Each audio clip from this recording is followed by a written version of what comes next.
Magnetic field on the axis of a circular current carrying loop. यहाँ पे हमने एक लूप है, इस लूप में करंट इस डायरेक्शन में होंगे, क्लॉकवाइज डायरेक्शन में करंट फ्लो हो रहा है। हमें इसके किसी पॉइंट पे मैग्नेटिक फील्ड फाइंड आउट होना, इसकी एक्सिस के किसी पॉइंट पे। तो हमने ये इसकी एक्सिस ली, इसका मिडिल पॉइंट जो है, सेंटर पॉइंट जो है वो O है। इस O से यहाँ पे कोई पॉइंट लिया अपनी इसकी एक्सिस पे, यहाँ पे हमें मैग्नेटिक फील्ड इंटरसेक्ट निकालना है। तो हमने यहाँ से इस पॉइंट को यहाँ से मिला दिया और इस पॉइंट को हमने यहाँ पे इस करंट कैरिंग लूप की साइड्स पे मिला दिया। अब DL की डायरेक्शन क्या होती है, छोटा सा स्मॉल करंट कैरिंग एलिमेंट है, उसको हमने लिया DL और उसकी डायरेक्शन क्या होती है, along with current, along with current की डायरेक्शन, करंट की डायरेक्शन क्या अलॉन्ग में, तो करंट की डायरेक्शन क्या है, आउटसाइड, ये भी क्या होगा आउटसाइड, या तो इसको कह सकते हो आप इनसाइड, क्योंकि यहाँ पे क्या आ रहा है, बाहर आ रहा है आउटसाइड, तो ये बोलेंगे तो इसकी डायरेक्शन क्या है अंदर। तो ये हमने कुछ इस तरह से दिखा दिए हुए DL। हमने बोला यहाँ से P तक की डिस्टेंस कितनी स्मॉल है, और हमने एक बात कही थी कि DL, जब हमने चैप्टर स्टार्ट किया था तो हमने बोला था DL is perpendicular to R, या DB is perpendicular to R, DB is perpendicular to DL। तो हमने तो बोला DL भी किसके परपेंडिकुलर है, तो ये सब चीज़ें क्या एक दूसरे के परपेंडिकुलर है तीनों। तो DB तो DL R की क्या है परपेंडिकुलर, तो इनके बीच में कितना होगा 90 डिग्री। अब DB क्या होना चाहिए, DL के परपेंडिकुलर होना चाहिए, R के परपेंडिकुलर होना चाहिए। तो हमने क्या किया, ये इस लाइन को नीचे की तरफ ड्रॉ किया, ये हो गया DB। अब देखो ये DB है 90 डिग्री, अगर मैं इसको इधर लेके जाती हूँ तो ये देखो ये यहाँ से यूँ आएगा, ये 90 डिग्री, ये भी 90 डिग्री बनाएगा, ये यूँ है। तो इसको मैं इस लाइन को इधर की तरफ शिफ्ट करूँ तो ये यूँ है और ये कहाँ जाएगा, ये नीचे, तो कितना होगा 90 डिग्री, सबके बीच में क्या बनेगा 90 डिग्री है, ठीक है। वैसे हम इसके लिए लेंगे तो ये भी कितना आएगा, DB ऊपर 90 डिग्री होना चाहिए इसको, ये 90 डिग्री। अब हम क्या करते हैं कि ये इसके साथ बनाना है थीटा, ये भी कितना बनाएगा थीटा। तो अब इसके दो कंपोनेंट कर सकते हैं DB के। अब देखो ये तो है 2 थीटा, ये कितना था हमारा, ये 90, तो 90 माइनस 2 थीटा हो गया। ये कितना है, ये 90, तो 90 माइनस 2 थीटा प्लस थीटा, और ये क्या होगा इक्वल टू 90। तो यहाँ वैल्यू कितनी हो जाएगी, थीटा हो जाएगी, ये आगे थीटा, ये थीटा है तो ये भी थीटा होगा, ये इधर वाला क्या हो जाएगा कॉस थीटा, ये होगा कॉस थीटा, इधर वाली वैल्यू क्या रहेगी भाई साइन थीटा। ये चीज़ हमने यहाँ दिखाई है, ये हो गई हमारी DB साइन थीटा, ये कॉस थीटा, ये कॉस थीटा। अब हम बायो सावर्ट नियम क्या था, लॉ क्या था, म्यू नॉट अपॉन 4 पाई आई DL sine theta upon R square, mu naught upon 4 पाई आई DL साइन थीटा की वैल्यू कितनी होगी 90 डिग्री। थीटा किस किस के पीछे एंगल था, DL और R के बीच में, तो DL और R के बीच में एंगल कितना है 90 डिग्री, तो ये 90 डिग्री कितनी हो गई 1। अब हमें क्या करना है इंटीग्रेट, हमने हर एक बात के लिए लिया, इसका लिया तो ये वाला पार्ट हो गया, यहाँ लूँगी तो इसके सामने वाला पार्ट हो जाएगा, यहाँ लूँगी तो इसके सामने वाला पार्ट हो जाएगा, ये लूँगी तो ये वाला पार्ट हो जाएगा, यानी कि सामने सामने वाले पार्ट्स के लेने हैं। तो हम यहाँ ले लें DB साइन थीटा, सारे इधर वाले पार्ट्स को ऐड कर दें, तो ये सारे पार्ट्स को ऐड कर दिया तो क्या आ गया DB sine theta, complete ring के लिए ले रहे हैं। तो DB की वैल्यू हमने यहाँ से ऊपर से नोट कर दी, म्यू नॉट अपॉन 4 पाई आई DL अपॉन R स्क्वायर, और साइन थीटा क्या होगा परपेंडिकुलर और हाइपोटेन्यूस, तो ये हो गया P परपेंडिकुलर, परपेंडिकुलर क्या है हमारे पास R, और ये क्या आ गया हमारा R, capital R upon small r। ये वैल्यू हमने साइन थीटा की जगह रखी, तो साइन थीटा की वैल्यू कितनी हो गई capital R upon small r। तो ये R और ये R ऐड हो गया तो कितना हो गया R3। अब देखो कोई भी रिंग होगी, कोई भी हमारी क्या है गोल्ड रिंग है, उस गोल्ड रिंग में इमेजिन करो एक गोल्ड रिंग है, ये हमारी एक गोल्ड रिंग है, इस गोल्ड रिंग के यहाँ पे ऊपर कोई पॉइंट होगा, उससे हम सारे रिंग के पॉइंट्स को जोड़ दें तो उसकी उस पॉइंट से डिस्टेंस क्या होगी सेम होगी। तो यही हमने यहाँ पे किया, इसलिए स्मॉल आर को हमने क्या निकाल दिया बाहर निकाल दिया, और कैपिटल हमारी रेडियस है ही है इसे बाहर निकाल दिया। अब DL है, DL का करेंगे तो DL का कितना हो जाएगा L हो जाएगा, और L क्या हमारी सर्कमफ्रेंस है रिंग की, क्या रहेगी 2 पाई R। R का कैपिटल R कितना हो जाएगा R स्क्वायर, पाई से पाई कैंसिल हो जाएगा, 2 से 4 कैंसिल होगा तो कितना रहेगा 2, mu naught upon 2 I capital R square upon capital R square plus x square. Small r की वैल्यू कैसे ले सकते हैं हम, Pythagoras theorem, small r square equal to capital R square plus small x square, यही हमने यहाँ किया, ये हुआ। फिर वैल्यू कितनी रहेगी स्क्वायर करेंगे, स्क्वायर का तो 1/2 और क्यूब करेंगे तो कितना रहेगा R square plus x square की पावर 3/2, ये वैल्यू हमने यहाँ रख दी। आर क्यूब की जगह, तो वैल्यू आ गई हमारी। अब हम यहाँ पे बोल रहे हैं, यहाँ बात करते हैं, अगर कोई पॉइंट यहाँ पे है तो इसमें इस तरह से बनेगा, इधर की तरफ पॉइंट है तो इसमें इस तरह से बनेगा, ठीक है। तो magnetic field is in the same direction along the axis on इधर साइड ऑफ यू, ठीक है। दोनों साइड्स में क्या होंगे कि सेम मैग्नेटिक फील्ड की डायरेक्शन होगी। अब कुंडली में आप क्या कर रहे हैं कि मैग्नेटिक फील्ड जो उसकी कोना सर्कुलर कॉइल है उसकी एक्सिस की हम मैग्नेटिक फील्ड निकाल रहे थे, वो हमने निकाल ली। अब मैग्नेटिक फील्ड में क्या क्या चेंजेस हुआ है उसकी एक्सिस पे, तो वो दूरी की जैसे हम डिस्टेंस जैसे जैसे इंक्रीज हो रही है तो उस पर मैग्नेटिक फील्ड किस तरह से चेंज हो रहा है, वही हम चीज़ यहाँ निकाल रहे हैं। Change in magnetic field due change in magnetic field with respect to distance, ठीक है। तो हम डिस्टेंस के साथ में निकाल रहे हैं, तो ये हमारा डिस्टेंस नीचे और ऊपर मैग्नेटिक फील्ड। तो हम क्या बोलते हैं, सेंटर पे मैग्नेटिक फील्ड क्या होगा, मैक्सिमम होगा, क्योंकि अब देखो सेंटर पे क्या होगा, मैक्सिमम, क्योंकि एक्स की वैल्यू क्या हो जाएगी 0, यानी कि पॉइंट कहाँ पे, ये पी पॉइंट कहाँ पे होगा, इस पॉइंट पे होगा। तो यहाँ पे जैसे जैसे डिस्टेंस इंक्रीज हो रही है मैग्नेटिक फील्ड क्या होगी, डिक्रीज होगी, लेकिन इस पॉइंट पे आते इंक्रीज हो जाएगी, मैक्सिमम होगी। क्यों, क्योंकि पॉइंट कहाँ है, पी, इस पे आ जाएगा, यानी कि एक्स की वैल्यू क्या होगी 0। अब एक्स की वैल्यू यहाँ 0 रख दो, एक्स की वैल्यू यहाँ 0 रखी, तो ये वैल्यू तो 0 हो गई। ये क्या हो जाएगी, एक्स स्क्वायर 3/2, 2 से 2 कैंसिल, आर क्यूब, तो आर से ये आर स्क्वायर कैंसिल, कितना बचेगा आर, और आर क्या हमारा कांस्टेंट, तो सारी वैल्यू क्या आएगी हमारी, ये वैल्यू क्या है कांस्टेंट, और रेडियस हमारी चेंज हो रही है, तो मैग्नेटिक फील्ड का रही कांस्टेंट, यानी कि यहाँ पे क्या होगी, सबसे ज़्यादा मैक्सिमम होगी, डिस्टेंस पे डिपेंड नहीं कर रही है। तो मैग्नेटिक फील्ड क्या होगी, सेंटर पे मैक्सिमम। अब हम बात करते हैं जैसे इन्फिनिटी पे निकाल रहे हैं, जब एक्स की वैल्यू क्या रखते हैं इन्फिनिटी, जब एक्स की वैल्यू इन्फिनिटी रख देंगे तो बी की वैल्यू क्या हो जाएगी 0 हो जाएगी, यानी कि जैसे जैसे डिस्टेंस इंक्रीज हो रही है मैग्नेटिक फील्ड क्या हो रही है, डिक्रीज हो रही है, और इन्फिनिटी पे तो वैल्यू क्या हो जाती है 0 हो जाती है। अब जैसे ये एक्स हम बोल रहे हैं, एक्स जो है वो रेडियस यानी डिस्टेंस जो है ओ से पी की जो डिस्टेंस हमने एक्स बोली थी, मान लो वो रेडियस से इज मच ग्रेटर दैन है, मच ग्रेटर दैन है तो वैल्यू कितनी हो गई mu naught N I upon R square upon 2x। अभी किस पे डिपेंड कर रहा है, एक्स पे, यानी कि जैसे जैसे इंक्रीज होगा बी की वैल्यू क्या होगी, डिक्रीज होगी। ये जैसे जैसे इंक्रीज होता जाएगा वैल्यू कितनी होगी, डिक्रीज होती है। यहाँ पे जैसे इन्फिनिटी रख दो, अब जहाँ पे जैसे हमने निकाला एक्स की वैल्यू इन्फिनिटी रखी तो वैल्यू बी की वैल्यू कितनी होगी, वैल्यू इन्फिनिटी पे जाते जाते वैल्यू क्या हो जाएगी 0 हो जाएगी। इसलिए हमने इसको ग्राफ को यहाँ पे मैक्सिमम है, इसके बाद डिक्रीज होते होते होते होते वैल्यू क्या हो रही है 0। अब देखो जब डिस्टेंस क्या है, रेडियस की हाफ है, तो रेडियस आर था, तो रेडियस का हाफ कितना हो गया r/2। अब x की जगह क्या रखना, मुझे r/2 रखना, तो फॉर्मूला था हमारे पास mu naught N I are square upon 2r square plus x square की पावर 3/2। एक्स की जगह क्या रख देंगे r/2 रख देंगे, तो ये वैल्यू सॉल्व करेंगे तो वैल्यू कितनी आ जाएगी हमारे पास 8 अपन ये रहा mu naught 4 mu naught N I upon 5√5r।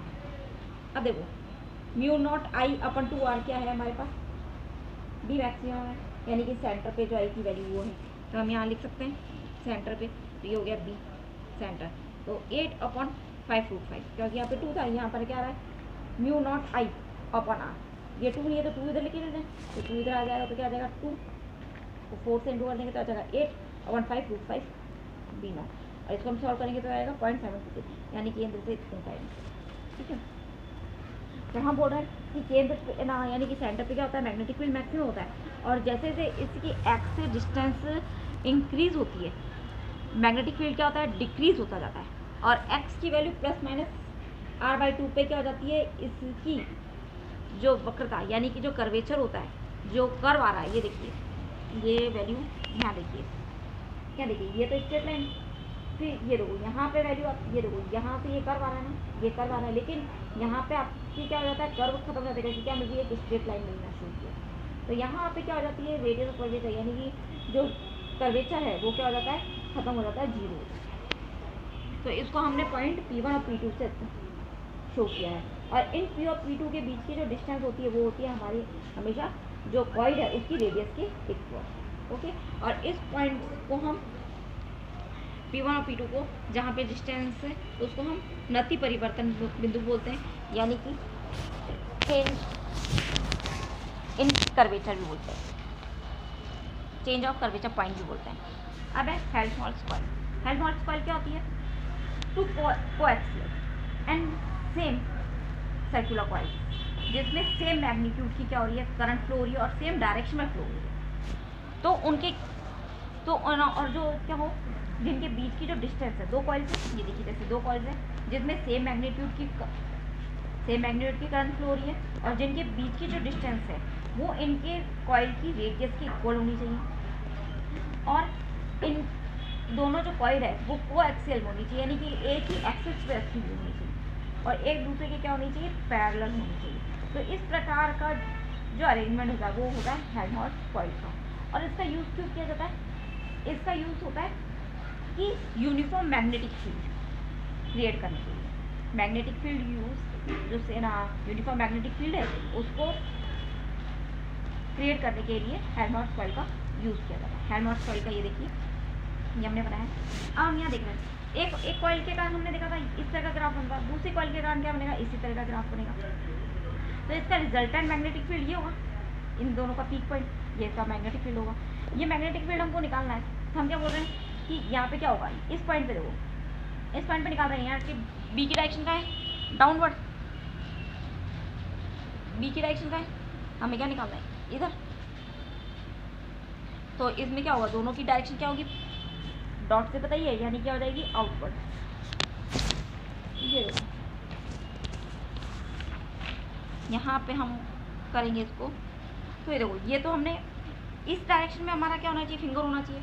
तो इस डायरेक्शन में हम क्या रखें, फिंगर बोलते हैं। ये देखो, इसको समझिए, देखो हमने क्या रखा, इस डायरेक्शन में रखा, तो करंट की डायरेक्शन बाहर, ये डायरेक्शन ये क्या हुई, ऊपर की तरफ। इसके लिए लेंगे, इसके लिए भी क्या होगा, सेम यही डायरेक्शन, ये रखा हमने यहाँ, जिस पॉइंट पर हमको निकालना है फिंगर उस डायरेक्शन में रखेंगे, यूँ फोल्ड करेंगे, ऊपर करंट का होना चाहिए, करंट की डायरेक्शन कहाँ है, यहाँ ऊपर है, तो करंट की डायरेक्शन ऊपर, ये हुई तो ऊपर। तो दोनों में क्या आ रही है, बी की डायरेक्शन कहाँ आ रही है, अपवर्ड या आउटवर्ड। तो हम दोनों क्या करेंगे, इनको ऐड कर देंगे, तो B1 प्लस क्या हो जाएगा B2, तो दोनों में ऐड हो जाएगी करंट यहाँ पे मैग्नेटिक फील्ड। तो इसे नेट मैग्नेटिक फील्ड क्या हो जाएगा, इंक्रीज हो जाएगा। तो B is equal to B1 plus B2, तो B इजिकल टू 2B आ जाएगा। तो वो गया 8/5√5 म्यू नॉट NI/R, तो कितना आ गया 1.432 DC, यानी जो सेंटर पे जो मिलता है उससे 1.4 टाइम्स मैक्सिमम मिला है। अब हम बोल रहे हैं ampere circuital law. Ampere circuital law में क्या बोलते हैं कि इसमें एक हमने क्या बोला था, फाई इजिकल टू, हमने पहले निकाल चुके थे कि मैग्नेटिक फ्लक्स क्या होता है, फाई इजिकल टू B.dl। अब ये किसके ना फ्लक्स जो होता है वो किसके कारण जनरेट हो रहा है, करंट के कारण। यानी कि अगर किसी लूप के अंदर अगर करंट फ्लो हो रही है तो उसके कारण क्या होगा, मैग्नेटिक फील्ड पास होगा उसमें से, तो वही चीज़ है। तो एक करंट ना, कोई भी एक क्लोज लूप है और उसमें से अगर करंट फ्लो हो रही है तो हम क्या बोलेंगे, inside current B.dl equal to mu naught summation I inside, यानी कि अंदर की तरफ जितने भी करंट हैं उन सब का समीशन कर दिया जाए, तो वो आता है B.dl की लाइन इंटीग्रल की। ठीक है, ये किस किस पर डिपेंड करता है, B is parallel to DL, B is perpendicular to DL और B इज इक्वल टू 0। ये कंडीशंस अपनी 3 इंपॉर्टेंट है। एम्पेयर सर्किटल लॉ किस पर डिपेंड करेगा, जब B मैग्नेटिक फील्ड क्या हो, लाइन एलिमेंट के क्या हो, करंट कैरिंग लाइन एलिमेंट जो है उसके DL के पैरेलल हो, मैग्नेटिक फील्ड DL के परपेंडिकुलर हो या B की वैल्यू क्या हो 0, तो हाँ एम्पेयर सर्किटल लॉ वहाँ पे फॉलो होगा। अब यहाँ देखो, इसका फर्स्ट है, पहला हमने निकाला था कि इनफाइनाइट वायर पे के ऊपर, इनफाइनाइट स्ट्रेट वायर के लिए हमने निकाला था, तो उसी पे हम निकाल रहे हैं magnetic field due to infinite straight current carrying wire. तो हमने बोला ये एक वायर है जिसके अंदर करंट फ्लो हो रही है I। अब यहाँ पे I करंट फ्लो हो रही है, तो हम इसमें क्या बोलेंगे कि इसमें करंट कैसे होगी, इस तरह से, जैसे ये करंट की डायरेक्शन का है अपवर्ड, तो ये करंट हम हमारा किसको बताता है, करंट को, तो करंट, और ये कर्ल जो उंगलियाँ कर्ल करेंगे वो किसको बताएगी, मैग्नेटिक फील्ड की डायरेक्शन को, ये मैग्नेटिक फील्ड की डायरेक्शन ये होगी। ठीक है, तो ये मैग्नेटिक फील्ड की डायरेक्शन एंटी क्लॉकवाइज, ये देखो ये हमने बना दी एंटी क्लॉकवाइज, दिख रही है एरो से। अब हम क्या करते हैं, एक एम्पियर, जैसे हमने गाउस लॉ में पढ़ा था, गाउस सरफेस का बनाया था, वैसे हम यहाँ पे क्या करते हैं, एक एम्पियरन लूप बनाते हैं। तो एम्पिरिकल लूप क्या होगा, इस लूप के ऊपर ही होता है, आई के ऊपर एक ओवरलैप किया हुआ। तो इसमें क्या होगा, एम्पिरिकल लूप के अंदर हमको एक लेते हैं डी एल, तो डी एल क्या होगा, इसी आई की डायरेक्शन में होता है, तो आई और डी एल की डायरेक्शन क्या होगी, सेम होगी। तो हमने क्या बोला, बी की डायरेक्शन ये है और ये भी इसकी डायरेक्शन के डायरेक्शन में होगा डी एल। तो यहाँ पे क्या होगा, अब हम इसमें फॉर्मूले में करें तो क्या था, B dot D L mu naught I, B dot D L क्या होगा, डी एल कॉस थीटा। अब बी और डी एल के बीच में डायरेक्शन क्या है, बी की डायरेक्शन भी ये है और डी एल की डायरेक्शन भी सेम उसी डायरेक्शन में, तो इन दोनों के बीच में एंगल कितना होगा, 0। तो वैल्यू कितनी होगी, 0। तो बी बाहर निकाल दिया, डी एल कॉस 0 की वैल्यू कितनी होगी, 1। तो ये हो गया B L mu naught I और एल नीचे आ गया। अब ये क्या है, एक सर्कुलर लूप है, तो क्या हो गया म्यू नॉट, तो mu naught I upon 2 pi R, ये हो गया। तो यानी कि आर जैसे जैसे इंक्रीज़ होगा बी की वैल्यू भी क्या होगी, डिक्रीज़ होगी, यानी डिस्टेंस जैसे जैसे इंक्रीज़ होगा वायर के साथ में बी की वैल्यू क्या हो जाएगी, डिक्रीज़ होती जाएगी। अब नेक्स्ट हम देख रहे हैं find magnetic field. Find magnetic field due to infinitely long cylindrical wire with constant current distributed uniformly across its cross section outside inside at distance r from its axis radius r solid cylinder। हम solid cylinder की बात कर रहे हैं, एक solid cylinder है, ये हमने बोला एक solid cylinder है। इस solid cylinder के अंदर हमने कोई भार, ये सिलेंडर हमने बोला है, ठीक है, ये है पॉइंट P, इसके भार यहाँ कोई पॉइंट P है। इस पॉइंट P पे हमें क्या निकालनी है, मैग्नेटिक फील्ड निकालनी है। तो हमने बोला इसमें से बहुत सारी करंट फ्लो है, तो करंट फ्लो है, तो हमने बोला इसकी डायरेक्शन है आई आई आई आई, ठीक है। अब हमने यहाँ निकालना है, तो हमने क्या बोला, B dot D L mu naught summation I, तो बी डी एल। अब यहाँ पे हमें एम्पिरिकल लूप बनाएंगे, तो उसकी डायरेक्शन एल और डी एल की डायरेक्शन क्या होगी, सेम होगी, तो वही जो हमने पहले देखा था, तो कॉस 0 हो गया और B D L mu naught I, और डी एल का क्या हो जाएगा 2 पाई आर, क्योंकि एक सर्किल, ये क्या है, एक सर्कुलर लूप है, तो क्या हो गया 2 पाई आर। अब हम निकाल रहे हैं इनसाइड। अब हम इनसाइड की बात कर रहे हैं, तो अगर इनसाइड हम एक सर्कुलर लूप बनाते हैं, तो जो करंट इसके अंदर है उसकी बात करते हैं। तो अंदर करंट है, तो यहाँ पे क्या लिख देंगे, mu naught summation I dash. अब आई डैश की वैल्यू निकालनी है, तो हम आई डैश की वैल्यू कैसे निकालेंगे, हम बोल रहे हैं कि पाई कैपिटल आर स्क्वायर, यानी कि इस एरिया के अंदर, मतलब इस पूरे एरिया के अंदर कितनी करंट है, आई है, तो हमने बोला, और तो फिर इसके इस छोटे से एरिया में कितनी होगी, स्मॉल पाई, यानी पाई स्मॉल आर स्क्वायर में, तो वही हमने निकाल दी। I dash equal to pi R square upon capital R square, pi से पाई कैंसिल, तो आई डैश की वैल्यू कितनी हो जाएगी, I R square upon capital R square. तो यहाँ पे हमने आई डैश बोली है कि जो इस सर्कुलर एम्पिरिकल लूप के अंदर आई है, तो एम्पिरिकल लूप के अंदर आ गई हमारी I small r square upon capital R square, तो B D L mu naught upon I are square upon capital R square, d l की वैल्यू कितनी हो गई एल, और एल क्या है हमारा सर्कुलर रूप है, तो हम क्या बोलते हैं 2 पाई आर सर्कमफ्रेंस हो गया, तो mu naught I small r square upon capital R square, तो B equal to mu naught I are square, यहाँ से यहाँ पे एक आर से आर कैंसिल हो जाएगा, तो 2 पाई आर स्क्वायर अपन ऊपर आर बचेगा, ये ऊपर आ गया, तो B is directly proportional to R, यानी कि आर जैसे जैसे इंक्रीज होगी बी की वैल्यू क्या हो जाएगी, डिक्रीज हो जाएगी। अगर हम सरफेस की बात करें, तो सरफेस पे स्मॉल आर किसके इक्वल हो जाएगा, कैपिटल आर के, तो ये कैपिटल आर के mu naught I upon 2 pi R. अगर हम इसमें ग्राफ बनाते हैं, तो हमने क्या बोला कि जैसे जैसे डिस्टेंस इंक्रीज हो रही है, तो बी की वैल्यू क्या हो रही है, इंक्रीज होती जा रही है, तो ये पहले क्या बनेगी, एक स्ट्रेट लाइन बनेगी। फिर उसके बाद हमने बोला जैसे ये सरफेस पे आके क्या हो जाएगी, मैक्सिमम, तो सरफेस पे आके क्या होगी, मैक्सिमम। फिर उसके बाद आर की वैल्यू इंक्रीज होगी, तो बी की वैल्यू क्या होगी, डिक्रीज होगी, तो ये हमारी इस तरह से ग्राफ बन गया, तो ये हमारा ग्राफ हो गया, ठीक है। अब हम क्या निकालते हैं, सोलेनॉइड के लिए बात करते हैं। तो सोलेनॉइड, ये एक सोलेनॉइड है जिसमें ये करंट फ्लो रही यहाँ से जा रही है और यहाँ से हमारी बाहर आ रही है, ठीक है। तो ये करंट के बताइए हमने, ये बाहर आते हुए और ये क्रॉस का साइन है अंदर जाते हुए। अब यहाँ पे हम बोलते हैं it use to produce strong magnetic field, it produce parallel magnetic field lines to each other. यहाँ पे क्या होती है कि जो स्ट्रॉन्ग मैग्नेटिक फील्ड को प्रोड्यूस करने के लिए हम सोलेनॉइड का यूज़ करते हैं, और इसमें मैग्नेटिक फील्ड लाइन्स क्या होती है, एक दूसरे के पैरेलल होती है। तो हम यहाँ क्या करते हैं, 2 रिंग्स निकाल देते हैं, तो 2 रिंग्स निकालेंगे तो इसमें कुछ इस तरह से करंट होगी, ये दिखाई भी है, क्योंकि करंट की डायरेक्शन कहाँ है, ये बाहर आते हुए, ये बाहर आते हुए, यहाँ पे क्या अंदर जाते हुए, तो अंदर जाते हुए कुछ इस तरह से होगी। अगर हम यहाँ पे कहीं, अब इसके पहले हम देख लेते हैं बाहर की तरफ मैग्नेटिक फील्ड 0 क्यों है। ये देखो यहाँ पे हम बाहर निकालते हैं, यहाँ कोई पॉइंट पे बाहर निकालते हैं मैग्नेटिक फील्ड, तो मैग्नेटिक फील्ड के लिए क्या होगी, करंट की डायरेक्शन क्या है यहाँ पे नीचे, तो देखो यहाँ पे हम करते हैं करंट की डायरेक्शन नीचे, जो करंट की डायरेक्शन का है नीचे, ये तो मैग्नेटिक फील्ड का है ऊपर अपवर्ड, तो एक मैग्नेटिक फील्ड अपवर्ड। यहाँ के लिए लेंगे तो यहाँ पे मैग्नेटिक फील्ड की डायरेक्शन का है, ये आई की डायरेक्शन का है ऊपर, तो ये करंट की डायरेक्शन ऊपर, मैग्नेटिक फील्ड क्या हो गई यहाँ पे अपवर्ड, देख है ना। तो ये आ गई हमारी। तो इसके लिए निकालेंगे, इसके लिए निकाल रहे हैं ना, यहाँ नहीं, ये वाली निकाल रहे हैं। तो मैग्नेटिक फील्ड की डायरेक्शन देखो ये है हमारी, तो ये डायरेक्शन कहाँ चलेगी नीचे, तो ये आ गई हमारी नीचे। तो ये हो गई हमारी, तो ये इसने और इसने एक दूसरे को क्या कर दिया, क्रॉस कर दिया, तो यानी एक दूसरे के इफेक्ट को ख़त्म कर दिया। तो वैल्यू कितनी आ गई यहाँ पे 0।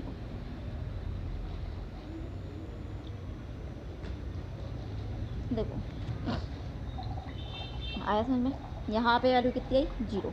अब वैसे यहाँ नीचे भी क्या जाएगी वैल्यू 0 हो जाएगी, तो बाहर ऊपर और नीचे क्या हो गई मैग्नेटिक फील्ड की वैल्यू 0 हो गई। अब अंदर ओनली पैरेलल लाइंस की वजह से क्या हुई मैग्नेटिक फील्ड हुई। तो हम क्या करते हैं, इस फील्ड के अंदर एक रेक्टेंगुलर रूप रख देते हैं PQRS। तो हमने बोला P से Q मैग्नेटिक फील्ड में B.dl, इनके बीच में एंगल कितना है 0 डिग्री, क्योंकि DL की और B की डायरेक्शन क्या होगी सेम होगी। वैसे QR है, इसमें B की डायरेक्शन तो ये है और DL की डायरेक्शन क्या है उसके परपेंडिकुलर है, तो इनके बीच में एंगल कितना हो गया 90 डिग्री, तो QR। और यहाँ पे तो मैग्नेटिक फील्ड है ही नहीं, तो इसमें हो गई 0। अब Q से P यहाँ पे भी क्या हो गया 90 डिग्री, तो वैल्यू यहाँ 90 डिग्री रख दी, ठीक है। अब ये तो हो गया हमारा 1, ठीक है, बाकी सारी वैल्यू कितनी हो गई 0। तो B.dl is equal to μ0I। तो B.dl तो यहाँ पे कितनी होगी, लेंथ हो गई इसकी, ये इसकी लेंथ हो गई, तो ये लेंथ लिख दिया हमने L μ0I। तो B is equal to μ0I upon L, ये आ गया। तो μ0I अपॉन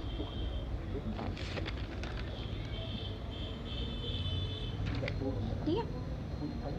अब हम क्या करते हैं कि यहाँ पे μ0 स्मॉल ni भी आएगा, क्योंकि हम क्या बोलते हैं कैपिटल N,